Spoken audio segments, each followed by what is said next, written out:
matatandaan nyo nung nakaraang gabi, di ba napag-usapan natin yung tinawag ni Bato de la Rosa ng how dare you.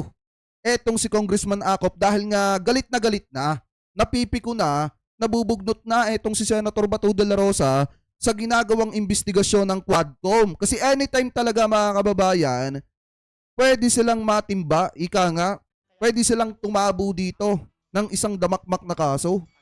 Dahil naglalabasan na mga kababayan, yung mga ebidensya na nagtuturo na talagang sangkot sa isang malaking krimen, di umano mga kababayan, etong sina Senator Bato de la Rosa, si Bongo, si Paulo, at etong si Digong. So ngayon, basahin natin ito, nakita nating balita galing po sa Abante News. Sabi po dito mga kababayan, Bato, umaaray sa accusation na nambudol.